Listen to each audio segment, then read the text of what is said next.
My husband humiliated me by saying I'm no longer worthy of being his wife, even after all these years together. Before continuing the story, let us know in the comments which city you're watching from. Don't forget to subscribe to the channel, hit the notification bell so you won't miss more stories, and leave your like on the video. I used to think I knew what perfect looked like. 4 years with him felt like proof that I'd found it. Someone who understood me, who laughed at my terrible jokes, who remembered the small things I mentioned in passing. We met through mutual friends at a barbecue, and by the end of that night, we'd talked for hours about everything and nothing. He was attentive in ways I'd never experienced before, texting good morning every day, planning thoughtful dates, introducing me to his family within months. Our relationship had a rhythm to it. Saturday mornings at the farmer's market, Sunday dinners with his parents, weeknight cooking experiments that sometimes succeeded and often didn't. He supported my decision to go back to school for my master's, even when it meant less time together. When I got overwhelmed with coursework, he'd show up with takeout and help me organize my notes. When his father had health issues, I took time off work to help his family. We built something together, or at least I thought we did. 3 years in, during a weekend trip to the cabin where we'd spent our first vacation together, he proposed. It wasn't elaborate, just him and me on the dock at sunset, the water reflecting the orange sky. He'd planned it perfectly, down to having my best friend hiding nearby to capture the moment on camera. I said yes without hesitation. The ring was simple and beautiful, exactly what I would have chosen myself. We called our families from the dock, and I remember feeling like everything in my life had led to this moment. The engagement period started like a dream. We set a date 14 months out, booked the venue we both loved, started making guest lists over wine and laughter. His mother wanted to be involved in everything, which I expected and welcomed. We went cake tasting, looked at flowers, debated color schemes. I created elaborate spreadsheets to track every detail. He seemed less interested in the logistics, but assured me he cared. He just trusted my taste. I told myself it was normal, traditional even, for the bride to handle most of the planning. But something shifted around the 6-month mark after the engagement. It was subtle at first, comments I initially brushed off as stress or wedding pressure. He mentioned that I should maybe try a new gym routine, said it casually while we were watching TV. A few days later, he suggested I might want to reconsider my hairstyle for the wedding, said the photos would last forever. I laughed it off, but the comment stuck with me longer than it should have. The critiques became more frequent. My career ambitions were cute, but maybe not practical for a family. My tendency to speak my mind at his work functions was a bit much. My close relationship with my sister was codependent. Each comment came wrapped in concern, delivered with a smile, positioned as helpful feedback. I started second-guessing myself, wondering if he had a point. Maybe I was too intense. Maybe I did need to tone it down. Maybe being a good partner meant adjusting, compromising, becoming easier to love. I changed my hair. I adjusted my wardrobe to styles he preferred. I started monitoring what I said at social gatherings, counting drinks, analyzing every interaction afterward. When he suggested I might want to reconsider my close friendship with my college roommate because she was too negative, I slowly stopped calling her as often. She noticed. She asked if everything was okay. I assured her it was just wedding stress, that I'd been busy. The lie felt necessary to keep peace, to prove I was adapting, to show I could be the wife he wanted. His mother's involvement in the wedding planning intensified. She had opinions about everything. The venue wasn't prestigious enough, the guest list needed adjustment. My dress choice was questioned. He always sided with her, gently suggesting I try to understand her perspective and be more flexible. When I pushed back, wanting some decisions to be ours alone, he called me difficult. Said planning a wedding was bringing out a side of me he didn't recognize. Said I was being selfish when his mother just wanted to help. 3 months before the wedding, during what should have been a simple discussion about the final guest count, something broke. We were in his apartment, me with my laptop open to the spreadsheet, him scrolling through his phone. I mentioned that we needed to finalize the seating chart. He looked up and said we needed to talk about something more important. The tone in his voice made my stomach drop. My mother brought something up the other day, he said, not looking at me. About the wedding. I waited, laptop still open, cursor blinking on the seating chart. The air in the room felt different suddenly. She's concerned about appearances. The country club crowd. You know how they are. He was choosing his words carefully, which wasn't like him. Or maybe it was, and I'd just stopped noticing. She's wondering if you'll be comfortable in those circles? If you'll fit in? The words hung there. I closed the laptop slowly. What does that mean? My voice sounded strange to my own ears. It's just, you're wonderful, you know that. But sometimes you're, I don't know, a bit rough around the edges. My mother's friends, they notice things. The way you dress, how you talk about your work, your family background. He was still scrolling through his phone. Couldn't even look at me while saying this. I'm not saying I agree, but she has a point about the optics. I felt something cold settle in my chest. Optics. Don't make this a big thing. I'm just being honest. Isn't that what you always say you want? Honesty? He finally looked up, and his expression was almost annoyed, like I was being difficult by not immediately understanding. Look, I love you, but love isn't always enough for a marriage to work. There are practical considerations, social ones. Over the next few weeks, the criticism became a steady drip. My laugh was too loud at his colleague's dinner party. My choice to wear flats instead of heels showed a lack of effort.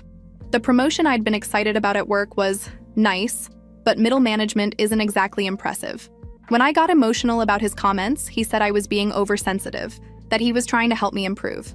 I started walking on eggshells, analyzing every choice before making it. What would he think of this outfit? Was this story appropriate to share? Should I order wine, or would that be too much? My best friend noticed I'd become quieter, more withdrawn. When she asked about it, I made excuses about wedding stress, about work pressure. The truth felt too complicated to explain, too shameful to admit out loud. His mother escalated her involvement. She wanted to reprint the invitations because my parents' names were listed first, which apparently sent the wrong message about who was actually hosting. She questioned whether my family could afford their portion of the expenses, suggested maybe his parents should cover everything to avoid embarrassment.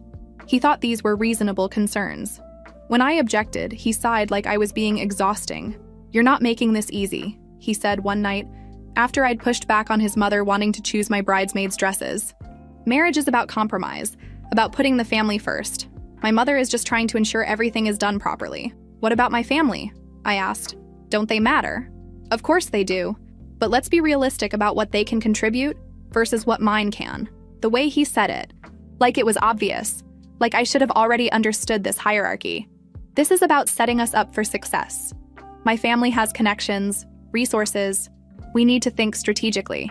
I changed more things about myself, took speech lessons to sound more polished, bought expensive clothes I couldn't really afford, started reading the same pretentious books his mother's book club discussed, learned which fork to use when, how to make small talk about nothing, how to smile and nod when someone said casually classist or dismissive. I became a performance of what I thought they wanted. My sister confronted me about missing family dinners. "You're different," she said. "You're not yourself anymore." "I'm just busy with wedding planning," I told her, but the lie tasted bitter. "No, it's more than that. You apologize for everything now. You second-guess yourself constantly. This isn't wedding stress. This is something else." I wanted to tell her she was wrong, but I couldn't find the words. Because she wasn't wrong. I barely recognized myself anymore. 2 months before the wedding, his mother hosted an engagement party at her country club. I'd been dreading it for weeks, had bought a new dress specifically for it, practiced conversations in the mirror. The night was going reasonably well until I was cornered by a group of his mother's friends. They asked about my family, my background, where I went to school. Their smiles were polite, but their eyes were evaluating, cataloging, judging. Later in the car, he was quiet. Finally, he spoke. "You told them your father works in construction." "He does. He owns his own business, actually." You could have just said he's a business owner. You didn't need to specify construction. It sounds working class. I stared at him in the darkness of the car. That's what he is. That's what I am. Working class. You don't have to advertise it. His voice was sharp now, frustrated. This is what I'm talking about. You don't think about how things sound, how they reflect on me, on us. My colleagues were there tonight. Their wives know how to present themselves appropriately. Something inside me cracked a little more. The breaking point came on a Tuesday evening, 11 weeks before our wedding date. We were supposed to finalize the catering menu, a task I'd been putting off because even thinking about the wedding made my stomach hurt. He'd insisted we meet at his apartment, said he wanted to talk somewhere comfortable. I arrived with my planning binder, the one that had become both my security blanket and my burden. He was sitting on his couch, not looking at wedding materials, just staring at his phone with an expression I couldn't quite read. So I was thinking for the main course. I started, but he held up his hand. "We need to talk about something first. Sit down." The tone made me freeze. It was the same tone his mother used when she was about to criticize something. I sat on the edge of the armchair, still holding my binder. My mother came to me yesterday. She's having serious doubts about this wedding. He said it flatly, like he was discussing a business transaction, about whether you're really the right fit for our family. What? The word came out smaller than I intended. She made some valid points. You come from a completely different background, different values. She's worried about how you'll represent the family at social events, business functions. I felt dizzy. I've been adapting. I've changed everything about myself trying to fit in. Have you, though? He looked at me then, and his eyes were cold. Because from where I'm sitting, you're still fundamentally who you've always been, and I'm starting to wonder if that's enough. The words landed like physical blows. I opened my mouth, but nothing came out. I've been thinking about this a lot lately, he continued, and there was something almost rehearsed about his delivery, about what marriage really means, about partnership and compatibility, and I think we've been fooling ourselves, about whether this can really work long-term. Are you breaking up with me? My voice shook. 11 weeks before our wedding? I'm saying I have doubts, serious doubts. He set his phone down. Look, I care about you, but caring isn't the same as being right for each other. My mother pointed out that I could probably do better. Someone who's already part of our world, who understands it naturally. Someone who wouldn't need so much adjustment. The cruelty of it hit me in waves. Do better. That's what your mother said? And you agreed with her? I'm being honest with you. Isn't that better than pretending? He sounded almost reasonable, like he was doing me a favor. Maybe we rushed into this. Maybe the engagement was a mistake. 4 years, I whispered. 4 years of my life. I changed everything about myself trying to be what you wanted. And now you're saying I'm not good enough? That you're settling? Don't be dramatic. I'm saying we're not compatible in ways I didn't fully appreciate before. My mother helped me see that. There are women in my social circle who would be more suitable, who wouldn't require this constant effort. Something snapped inside me. Maybe it was the way he kept mentioning his mother. Maybe it was the casual cruelty in his voice. Maybe it was the sudden, crystal-clear realization of what the rest of my life would look like if I stayed on this path. I laughed. I actually laughed, and the sound was sharp and surprising even to me. He looked taken aback. What's funny? You are. This whole thing is. The laughter kept coming, slightly unhinged. You're telling me I'm not good enough while sitting in your mother's shadow. You're a grown man letting your mommy decide whether your fiancé is suitable. And you think you're doing better than me? Don't be childish. Childish? I stood up, still clutching my planning binder. You've spent months systematically destroying my confidence, making me question everything about myself. And now you have the audacity to tell me I'm not good enough? That you're settling? I knew you'd react like this. This is exactly the kind of emotional instability I'm talking about. The words that should have hurt just made me laugh harder, because I suddenly saw it all so clearly. The manipulation, the gaslighting, the slow erosion of my sense of self. How close I'd come to marrying this man. We're done, I said, and my voice was surprisingly steady. Not because you're having doubts, because I deserve so much better than someone who thinks loving me is settling. Someone who lets his mother dictate his life. Someone who spent months making me feel worthless. You're going to regret this. His voice had an edge now. You're not going to find someone better. Do you know how many women would kill to be in your position? Then call one of them. I'm sure your mother has a list. I headed toward the door. The deposits on the wedding. Keep them. Consider it payment for the lesson. I turned back one last time. You're right about one thing. We're not compatible. Because I'd never treat someone I love the way you've treated me. I walked out, leaving the binder on his coffee table. 4 years of my life, reduced to a planning binder I no longer needed. The calls started that same night. Angry texts demanding I return to talk like adults. Voicemails that alternated between rage and theatrical apologies. I blocked his number around midnight, then lay awake staring at the ceiling, my phone silent for the first time in years. The next morning, the reality of what I'd done hit me. I had to cancel a wedding, tell my parents, my friends, my coworkers, return gifts that had already started arriving. The humiliation felt suffocating until my sister reminded me that staying would have been worse. You dodged a bullet, she said when I called her crying. A really expensive, emotionally abusive bullet. My best friend, the one I'd been slowly pushing away, showed up at my apartment that afternoon with wine and takeout. She didn't say I told you so, even though she'd tried to voice concerns months ago. She just held me while I cried and helped me start making the necessary phone calls. Canceling the venue was easier than expected. They'd seen it before, were almost kind about it. The caterer kept half the deposit but waived the rest. My mother cried, not because the wedding was off, but because I'd been suffering and hadn't told her. My father asked if he needed to have a conversation with him. I said no, that walking away was enough. His mother called my phone repeatedly. I let it go to voicemail, listened once to her saying I was making a huge mistake, that I'd never do better, that I was throwing away my future out of pride. I deleted the message and blocked her too. The hardest part was the apartment I'd been living in, the one we'd chosen together, the one that was supposed to be temporary until we got married and moved into the house his parents were helping us buy. My lease was month to month, easy to break, but finding a new place felt overwhelming when I could barely get out of bed. My sister helped me look at apartments. We found a small one-bedroom in an older building. Nothing fancy, but it was mine alone. The lease was entirely in my name.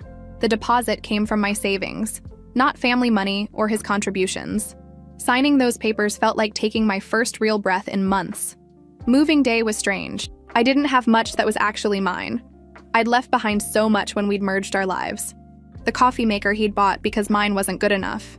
The artwork his mother had chosen for the walls. The expensive dishes from his family's preferred store. I took my books, my clothes, my grandmother's quilt, and the few things that had survived the relationship still feeling like mine.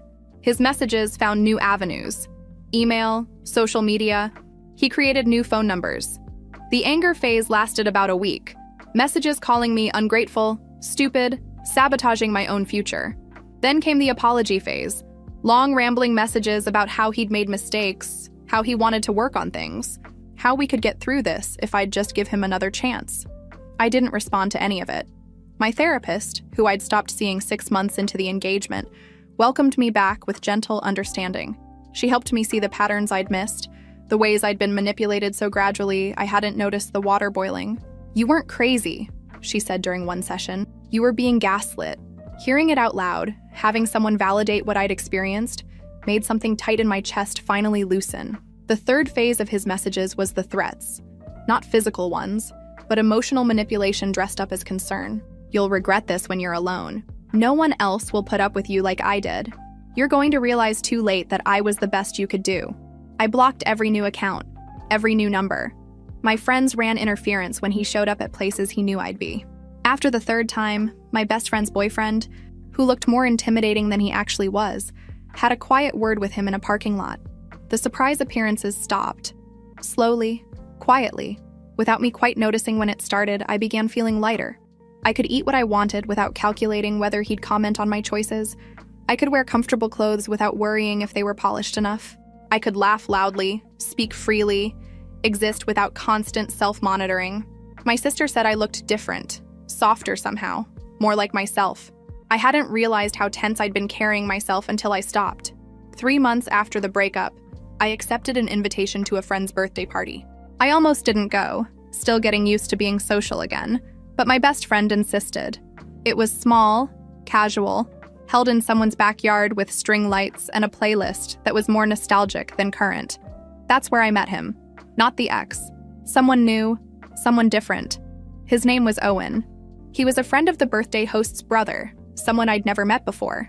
We ended up in the same conversation circle when someone started debating the best pizza places in the city. He was funny without trying too hard, had opinions but didn't steamroll over anyone else's. When I mentioned a place I liked, he didn't correct me or suggest somewhere better. He just said he'd have to try it. We talked for maybe an hour, nothing earth-shattering. Books we'd read recently, a documentary series we'd both watched, the weirdly specific coffee preferences we'd each developed. Normal conversation, the kind I'd almost forgotten could feel easy and comfortable.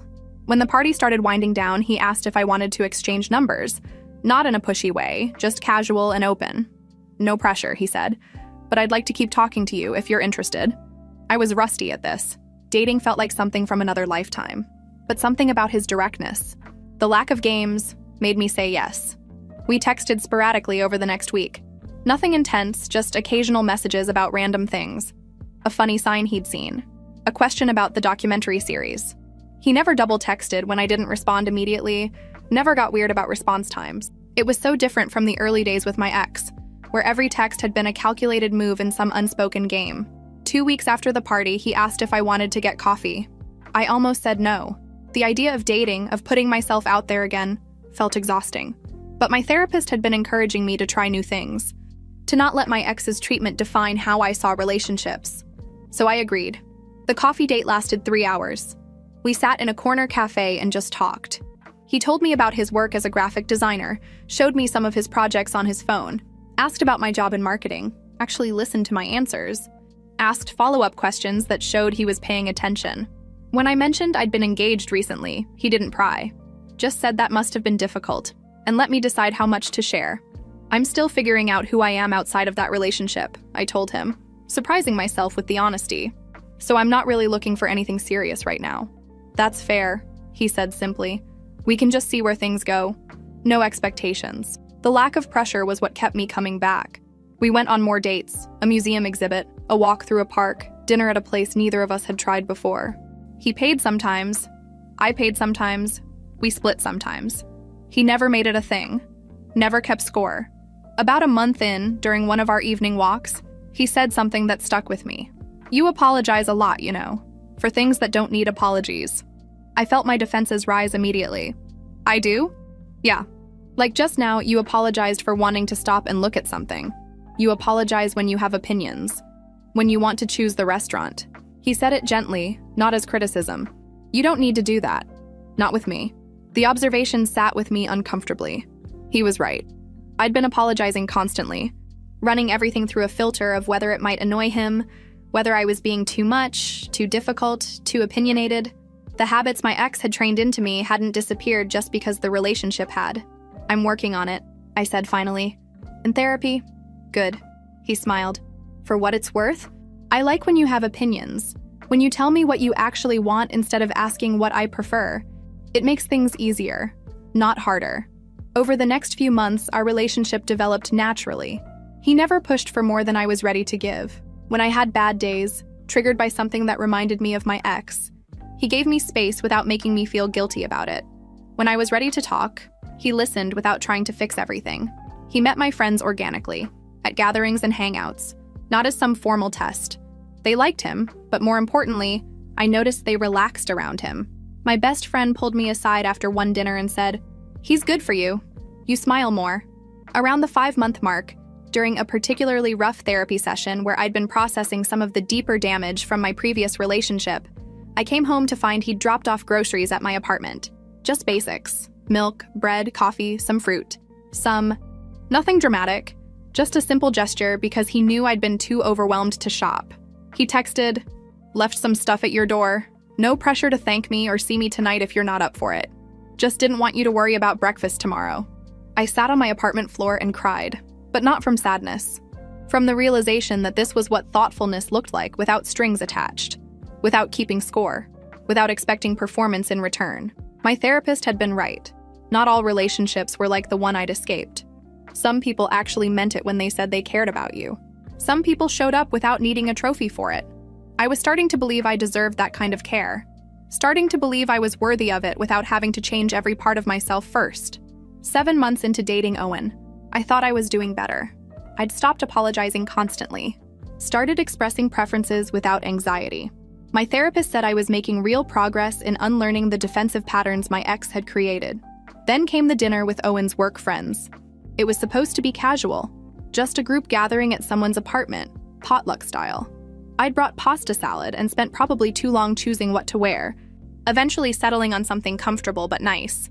Owen held my hand during the drive over, told me they'd love me, that there was nothing to stress about. The evening went fine at first. His coworkers were friendly, inclusive. They asked about my work, told funny stories about office mishaps. I was actually enjoying myself, feeling like I belonged in this space with Owen, in this version of my life that felt healthier and more authentic. Then someone named Jen made a comment. It was nothing, really. Just an observation about the vintage jacket I was wearing, something I'd found at a thrift store and loved. She said it was interesting with this particular smile. And maybe she meant it as a compliment. Maybe it was totally neutral. But something about her tone, her expression, the way the others glanced at each other, it hit every single insecurity my ex had carefully cultivated. My chest tightened. The room felt too small suddenly, too warm. I excused myself to the bathroom and sat on the closed toilet lid, trying to remember the breathing exercises my therapist had taught me. But my mind was spiraling. They think I don't fit. They're judging me. Owen's going to realize I'm not good enough for his world. When I came out, Owen took one look at my face and suggested we leave early. In the car, I picked a fight about something stupid. The way he'd laughed at one of his coworkers' jokes. How maybe he wished I was more like Jen, more polished and appropriate. I knew I was being irrational even as the words came out, but I couldn't stop. "Where is this coming from?" Owen asked, genuinely confused and hurt. "Everyone loved you tonight. Did they, or were they just being polite? What does that even mean?" I couldn't explain it. Couldn't articulate that a single word, interesting, had unlocked every door I'd been trying to keep closed. That I was back in my ex's apartment being told I wasn't good enough, wasn't right, needed to change everything about who I was. Owen drove me home in tense silence. At my door, he tried to talk it through, but I was too raw, too defensive. I told him I needed space. He looked worried but respected it, said to call him when I was ready. I spent the next 3 days in a shame spiral. Therapist was on vacation. My best friend was out of town for work. I felt utterly alone with thoughts that wouldn't stop looping. You're too damaged. You're going to ruin this good thing. Owen deserves someone who doesn't have this much baggage. That's when the message came through. I was scrolling mindlessly through social media, torturing myself by looking at pictures from the dinner party that had been posted, analyzing every face for signs of judgment. Then I saw the notification, a message request from an account I didn't recognize, but when I opened it, I knew immediately who it was. My ex had created a new profile. "I know you probably don't want to hear from me," the message read, "and I don't blame you. But I've been doing a lot of work on myself. Therapy, actually confronting my issues instead of projecting them onto you. I owe you a real apology, not the half-assed ones I sent before. No expectations, no pressure. I just wanted you to know that I see now how badly I treated you. And I'm sorry. I should have deleted it. Blocked the account. But I was vulnerable and hurting, and some self-destructive part of me wanted to read more. Wanted to hear him say the things I'd needed to hear a year ago. I didn't respond. But I didn't block him either. 2 days later, another message. "I saw you're with someone new. He seems nice. You deserve that." Deserve better than how I was. Just wanted you to know I'm genuinely happy you found someone who treats you right. It was manipulation disguised as maturity. Some part of me knew that. But another part, the part that was still hurting from the dinner party, that was still carrying wounds he'd inflicted, that part wanted to believe he'd actually changed. The third message came after I'd had another difficult conversation with Owen, one where I'd been defensive and withdrawn and clearly wasn't giving him what he needed. "I know I have no right to say this, but if you ever want to talk, I'm here. No games. Just one person who's been through therapy to another." I stared at those messages for hours. Didn't respond, but didn't delete them either. That night, Owen called. "I'm worried about you," he said. "You've been distant since the dinner party. Did something happen? Did someone say something that upset you?" "It's not about the dinner," I lied. "I'm just dealing with some stuff. Can I help? We're supposed to be partners in this. I need to figure some things out on my own." The silence on the other end was heavy with hurt and confusion, but he didn't push. Just said he loved me and was there when I was ready. After we hung up, I looked at my ex's messages again. And this time I typed a response. "Hi." Just that. 2 letters that would change everything. The response came within minutes, like he'd been waiting. "I'm really glad you reached out. I wasn't sure you would. How have you been?" We messaged back and forth for an hour. Surface level stuff at first. How we'd been, what we'd been up to. He told me about the therapy he'd been doing. About reading books on emotional intelligence. Named specific titles I recognized from my own therapist's recommendations. It felt different from before.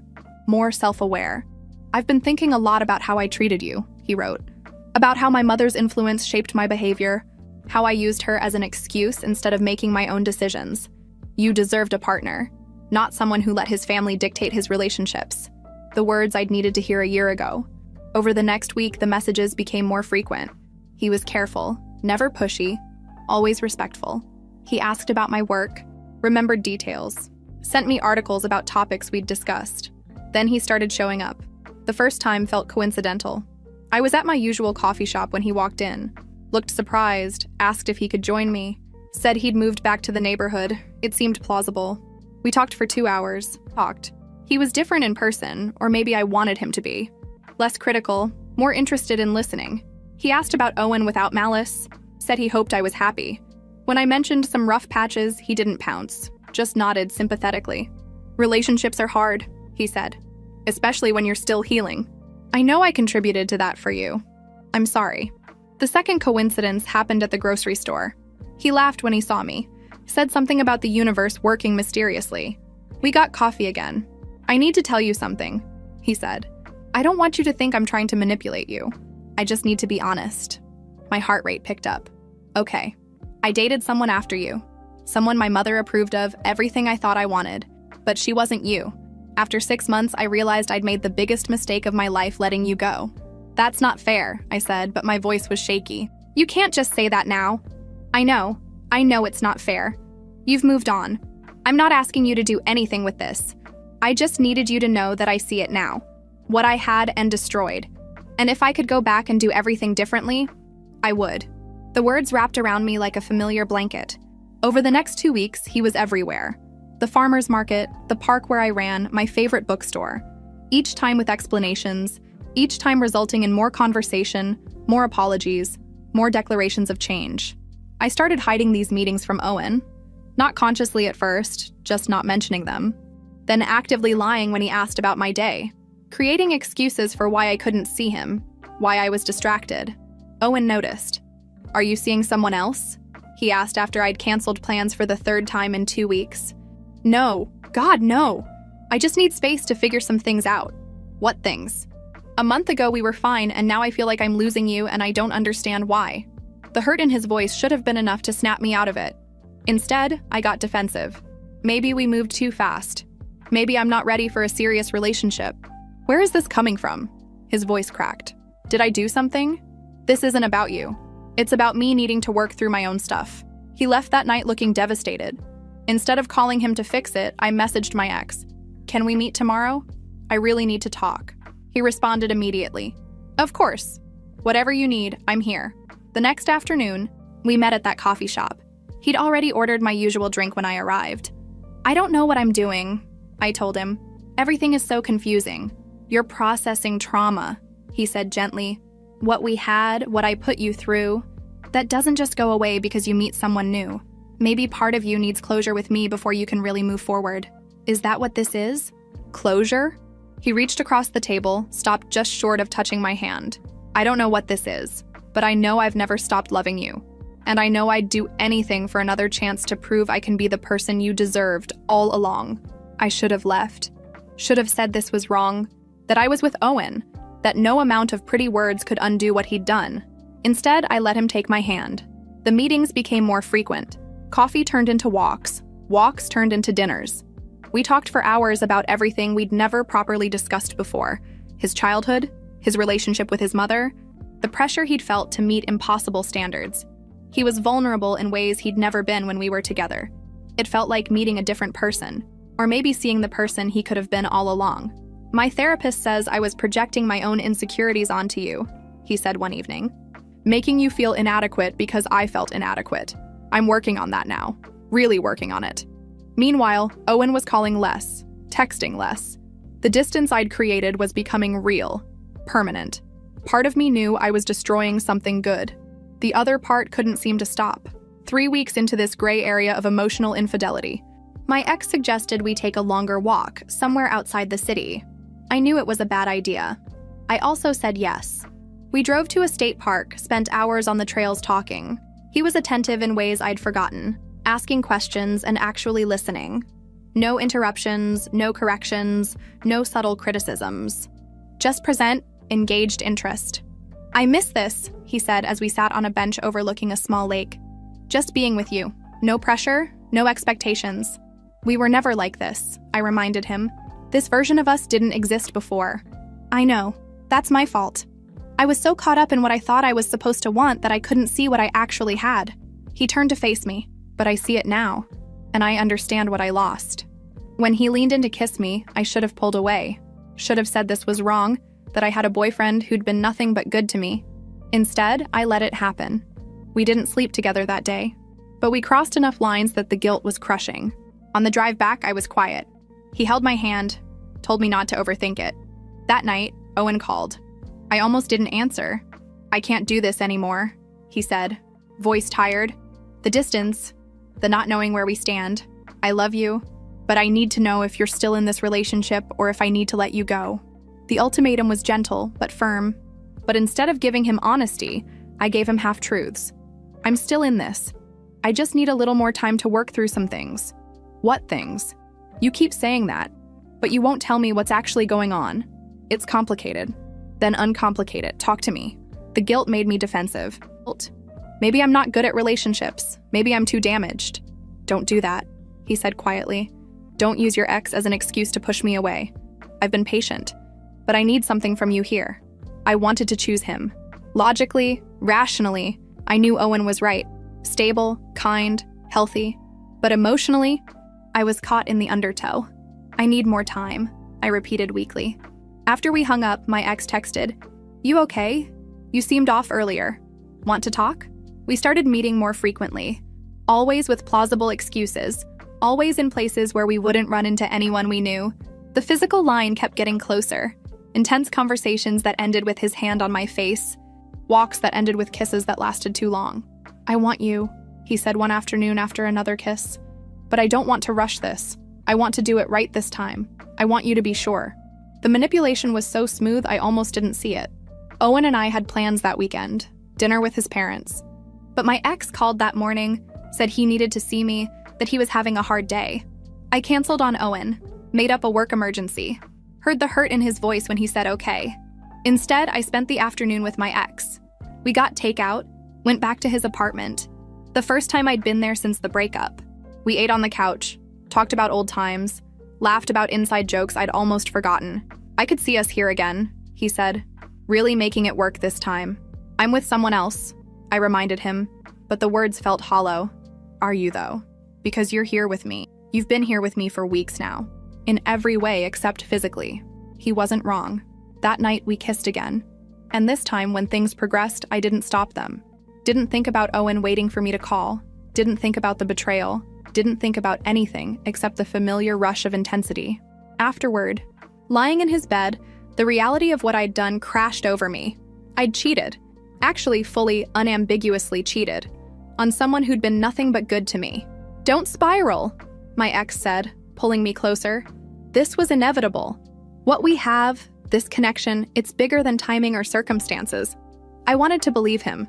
Wanted to think this meant something profound rather than just being a massive mistake. But the guilt was suffocating. I left around midnight, drove home in a daze. Owen had called twice, texted asking if I was okay. I responded that I'd been in meetings all day, that I was exhausted, that I'd call him tomorrow. The lies were piling up so high I couldn't see over them anymore. Over the next 2 weeks, I lived in both worlds. Seeing Owen occasionally, maintaining the pretense of our relationship while it deteriorated, seeing my ex constantly, falling back into patterns that felt familiar even as warning signs started appearing. Small things at first, a comment about my outfit being a bit casual, a suggestion that I might want to work out more, the kind of things I'd trained myself to ignore before. But I was in too deep to see clearly. My ex told me he loved me, that he'd never stopped, that we were meant to be together, and some broken part of me believed it. When my ex pressured me to end things with Owen officially, I hesitated. Because Owen was good. Owen was safe. Owen represented the life I knew I should want. But I was already choosing my ex with every lie, every canceled plan, every moment I spent in his bed instead of building something real with someone who actually cared about me. I just hadn't made it official yet. The moment of full confession came during one of those late-night conversations with my ex, the kind where the darkness made everything feel more intense and honest. We were in his bed, my head on his chest, his fingers tracing patterns on my shoulder. "Tell me you love me," he said. Not a question, but not quite a demand either. The words caught in my throat, because saying them out loud felt like crossing a final line, making all of this undeniably real. I started, then stopped. "You what?" He shifted to look at me, his eyes searching mine in the dim light. "You've been here with me for weeks now.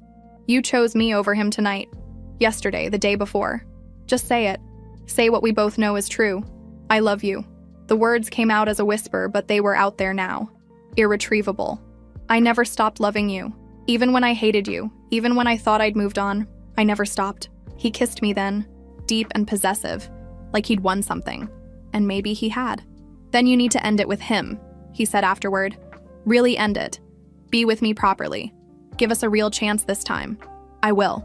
I just need to figure out how to... There's nothing to figure out. You tell him it's over. Clean break. Clean. Then we can start fresh. Do this right. But every time I thought about actually having that conversation with Owen, my chest tightened, because ending it meant admitting what I'd done, meant watching someone I cared about process the betrayal, meant becoming the villain in someone else's story. I'll do it, I said. Soon. I just need to find the right time. My ex's expression hardened slightly. There's never a right time for these things. You're making excuses. I'm not. I just don't want to hurt him more than necessary. You've already hurt him. Every day you wait, you're hurting him more. And you're disrespecting what we have. He was right. But that didn't make it easier. I was paralyzed between two versions of my life. The safe, healthy one I was destroying, and the intense, toxic one I was running back to. Days passed, then a week. I kept seeing both of them, kept lying to both of them in different ways. Owen knew something was deeply wrong but couldn't prove it. My ex was growing impatient with my inability to make a clean break. You're keeping him as a backup plan, my ex accused during one argument, in case this doesn't work out with us. That's what this is really about. That's not fair, isn't it? You say you love me, but you won't leave him. You're with me, but you won't commit to me. How is that different from what you're accusing me of? The comparison stung because it had truth in it. I was doing exactly what I'd condemned. Stringing someone along, being dishonest, choosing my own comfort over someone else's clarity. My best friend noticed I'd been distant again, different from the first time, called me out over coffee one afternoon. You're seeing him again, aren't you? She said. Your ex. I can tell. I didn't confirm or deny it, which was answer enough. God, what are you doing? Owen is good to you. He treats you right. And you're going back to the guy who spent months tearing you apart? He's different now. He's been in therapy. Stop. Just stop. She looked genuinely angry, something I rarely saw from her. Do you hear yourself? You're making excuses for him again. And what about Owen? Does he know? My silence answered that too. You're cheating on him. Her voice was flat with disappointment. You're actually cheating on one of the kindest guys you'll ever meet with the man who emotionally abused you. How did this happen? I don't know, I said, and it was true. I didn't know how I'd gotten here, how I'd become this person. It just happened. Nothing just happens. You made choices. Every day, you made choices. And now you need to make another one. End it with Owen so he can move on, or end it with your ex before you destroy yourself again. But you can't keep doing this. It's cruel to Owen and it's destructive to you. She was right. But knowing what I should do and being able to do it felt like entirely different things. That night, my ex called. I can't do this anymore, he said. This limbo. You need to decide. Are you in or out? Are we together or not? I'm in. I told you I'm in. Then prove it. End things with him. Tonight. Right now. Call him and end it. My heart raced. I can't just call him and... Yes, you can. If you love me like you say you do, if you're actually choosing me, then do it. Or I'm going to assume you're not serious about us and I need to move on. The ultimatum was clear. Choose now or lose him again. But I couldn't. The words wouldn't come. The action felt impossible. I need a little more time, I said, hating how weak it sounded. I've given you time. I've been patient. But I'm not going to be the other guy while you figure your shit out. Either you're with me or you're not. We argued in circles until he hung up, frustrated and hurt. And I sat there on my couch, phone in hand, knowing I should call Owen, knowing I should end this limbo, knowing I should make a choice. But I was too scared to lose either of them, too scared to face the consequences of what I'd done, too scared to be alone again. So I did nothing. And the paralysis became its own choice, one that would destroy any chance at redemption I might have had left. Owen had mentioned a work conference, 3 days in another city leaving Thursday morning.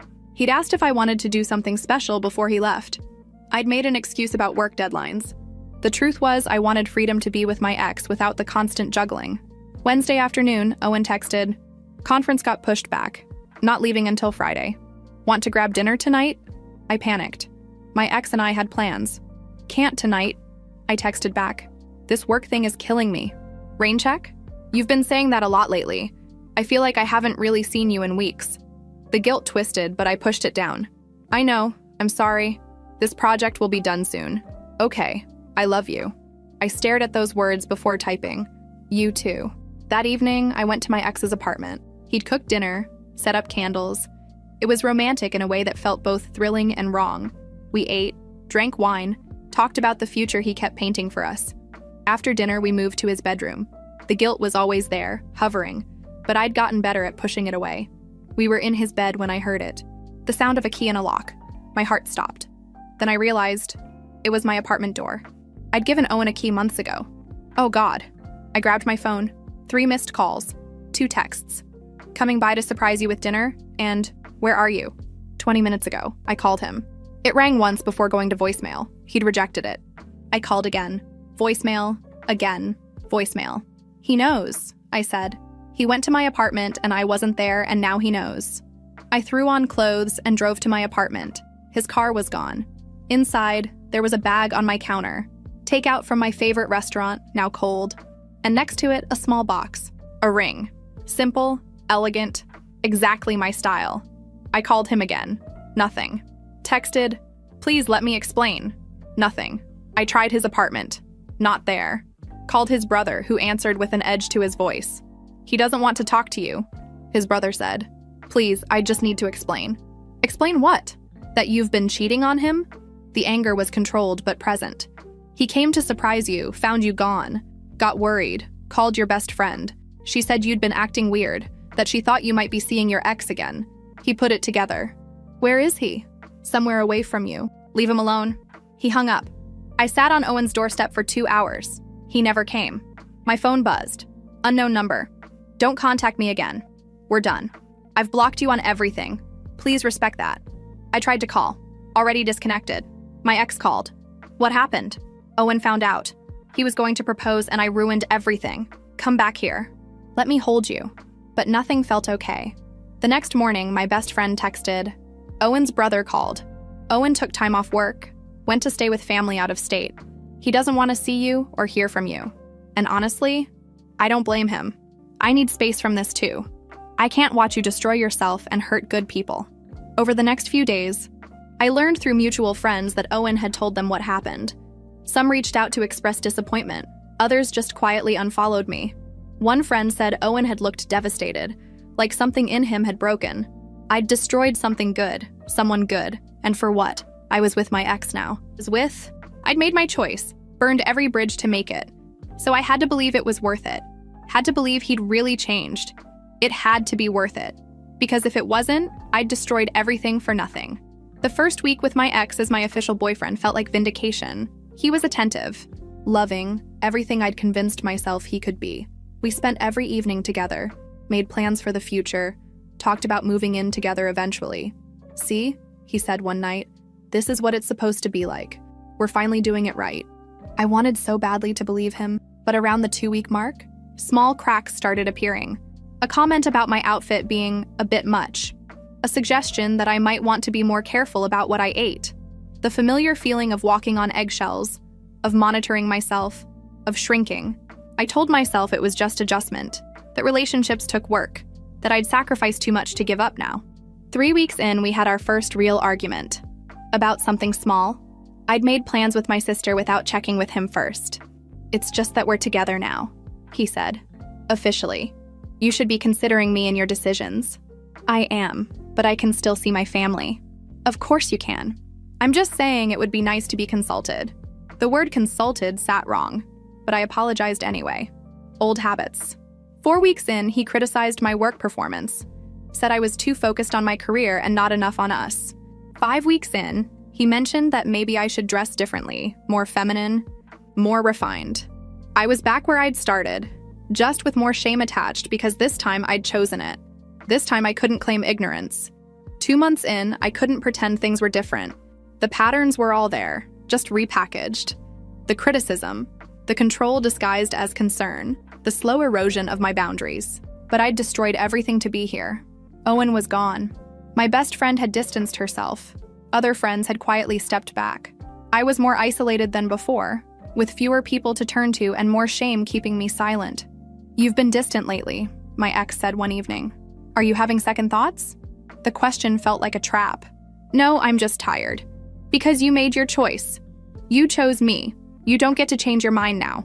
The words had a threatening edge, but I nodded, agreed, apologized. 3 months in, His phone became a source of anxiety. He was protective of it, angling the screen away, taking calls in another room, getting defensive. "Why are you so paranoid?" he'd say. "You're the one who cheated. Maybe you're projecting." The accusation stung because it had truth. Who was I to question anyone's loyalty? 4 months in, I found evidence. His phone was on the bathroom counter while he showered. A message lit up. "Can't wait to see you tonight," with a heart emoji. From someone named Vanessa. I knew his passcode. I opened the message thread. Weeks of conversations, flirtatious messages, plans to meet, complaints about me, how I was clingy and damaged. Promises he'd end things with me soon. There were other threads too. Multiple women. All happening while he told me he loved me. When he got out of the shower, I was sitting on the bed with his phone. "What are you doing?" His tone was sharp. "Who's Vanessa?" His face went through surprise, calculation, then anger. "You went through my phone? After everything you put me through?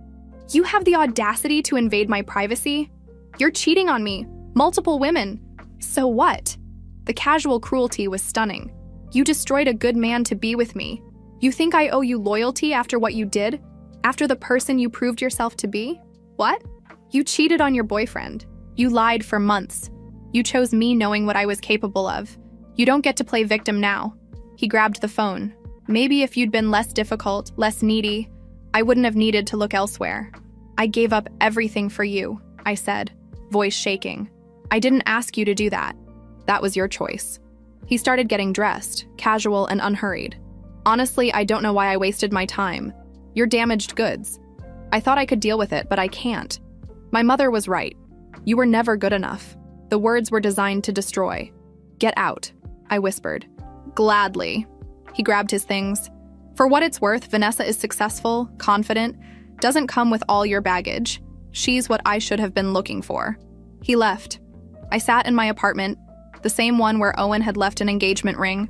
I'd destroyed everything to be here in this exact spot. More alone than I'd ever been. Over the next week, I tried calling.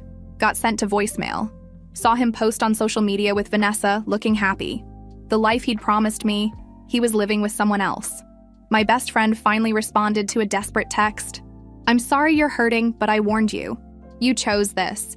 You need therapy to figure out why you keep choosing people who hurt you." She wasn't wrong. I'd gambled everything on someone I knew was toxic. I'd betrayed someone good. And now I had nothing except the clarity that I'd destroyed my own life. The shame was suffocating. I couldn't tell anyone what happened without admitting how stupid I'd been. Couldn't reach out to Owen without seeming manipulative. Couldn't reconnect with friends without seeming opportunistic. I was completely alone. And I had no one to blame but myself. Weeks passed in a fog. I went to work, came home, existed in the apartment that had witnessed so much destruction. My therapist, who I'd stopped seeing again during the relationship, agreed to take me back as a client. We had a lot of work to do. "Why do you think you went back to him?" she asked in our first session back. "Because I'm stupid. Because I'm broken. Because I deserved what I got. Try again, without the self-hatred." It took weeks of sessions to start unpacking it. The trauma bond. The intermittent reinforcement. The way abuse becomes addictive because the highs feel so intense after the lows. How I'd confused intensity with love, chaos with passion. "You're not broken," my therapist said. "You're someone who experienced psychological abuse and didn't have the tools to recognize it was happening again. That's not stupidity. That's how manipulation works." The words helped a little, but they didn't undo what I'd done. Didn't bring Owen back, didn't restore my friendships, didn't erase the fact that I'd become exactly the kind of person I never thought I'd be. 5 months after my ex left, I was still picking up the pieces. Still learning to be alone without it feeling like punishment. Still working through the shame. And then I saw the post. Owen, at a nice restaurant, clearly on a date, looking happy in a way I hadn't seen in months. The woman next to him was smiling at him with uncomplicated affection. And I knew, that could have been me, should have been me. I'd had that, and I'd destroyed it. A year later, I was pregnant with my ex's child. The nausea had persisted for 2 weeks before I took the test. Positive. The timing was exact. Those final weeks before I discovered his cheating. I'd be connected to him forever. His response to my text. "Is it even mine? You're the only person I've been with. I need a paternity test." We met at a coffee shop. He looked unburdened. I looked destroyed. "I'm with Vanessa now. Seriously. This complicates things. He paused. If it is mine, we'll figure out custody, but I'm not getting back together with you. The paternity test confirmed it. His response, okay, let me know when it's born. No support, just cold acknowledgement. My pregnancy was lonely. My ex wanted nothing to do with it. Vanessa was now his fiancé. They were building the life he'd promised me. My best friend reached out when she heard, I'm here if you need me, but I'm still hurt. I know. I'm scared. You'll be a good mom. Just keep him at a distance. But he had rights. I'd co-parent with someone who'd made me feel worthless. At 5 months, I saw Owen's engagement announcement. The woman from the restaurant. Comments full of people happy he'd found someone good. I cried, because I could see the life I'd thrown away. The baby came at 39 weeks. A girl. Perfect and healthy. My sister was there. My ex was on vacation with Vanessa. When I held my daughter, I felt love more intense than anything I'd experienced. And terror, because I knew what I'd brought her into. My ex met his daughter at 4 days old, held her awkwardly, took a photo, left after 20 minutes. I'll send child support. We'll figure out custody later. That became our reality. Monthly deposits, occasional visits where he showed up with Vanessa like fulfilling an obligation. My daughter would grow up knowing her father existed but didn't want her. A year later, I saw Owen's wedding photos. He looked radiant. They were building something real while I navigated single motherhood. My therapist helped me through the shame. You made terrible mistakes, but you're defined by what you do now. What I did now was raise my daughter. Work, therapy, slowly rebuild family relationships and a tentative friendship with my best friend. But the consequence was permanent. My daughter would grow up with a father who called her mother damaged, who saw his child as a complication. I was trapped in the aftermath of my destruction, not in abuse, but forever connected to him through my daughter. Every custody exchange a reminder. I'd look at Owen's family online. They had a baby now, happy and healthy and wanted. That could have been my life. My daughter was enough, though. She was everything. Maybe my redemption would be raising her to know her worth, to recognize manipulation, to choose better. But on hard nights, when my ex sent dismissive texts, when I saw Owen's happy family, when the weight felt crushing, I knew the truth. I destroyed everything for nothing, and I'd be living with that choice forever. Where they are now. Owen married and started a family with someone who valued him. He's happy, healed from what I did. He never unblocked me, never looked back. He found the life he deserved. My ex married Vanessa 2 years after our daughter was born. They have their own child now. He's a present father to that child in ways he never was to mine. His mother never acknowledges my daughter as her grandchild.